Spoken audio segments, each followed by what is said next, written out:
Buildings tell stories, but some buildings do not tell us what we would like to hear.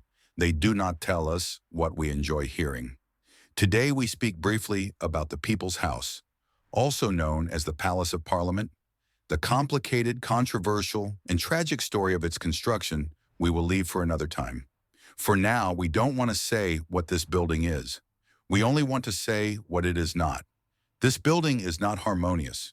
This building is not a landmark of universal architecture. On the contrary, it can be considered an anti-landmark. This building cannot be seen as a true symbol of Romanian values. This building does not evoke beautiful memories. This building does not bring joy. It is not a construction on a human scale. This building is not finished. This building does not age gracefully. This building is not well maintained. The People's House is, rather, the story of a trauma.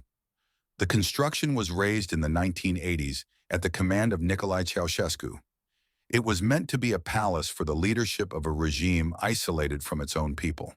To build it, the Uranus neighborhood was destroyed, an old district with churches and beautiful houses, with people who were torn from their homes and relocated to the city's outskirts. More than 40,000 people lost everything they had.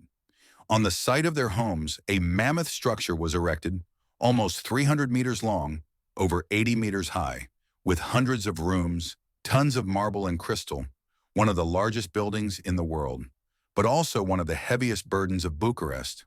Today, the People's House attracts tourists.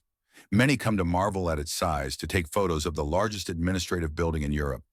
But for those who know the story, this building is not about the people.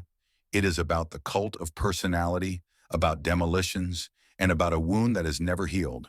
And next to it rises another colossus, the Cathedral of the Salvation of the Nation, a construction begun in 2010, partially inaugurated in 2018, still unfinished.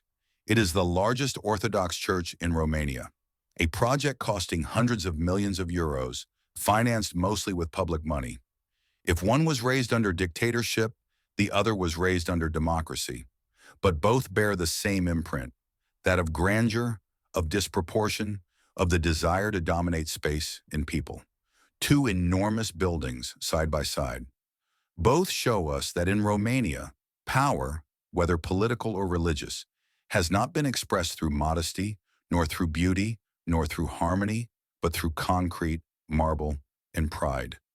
The People's House and the National Cathedral are not stories of joy.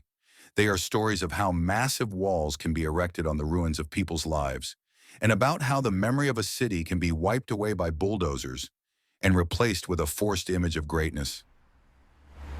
Buildings tell stories, but not all stories are beautiful.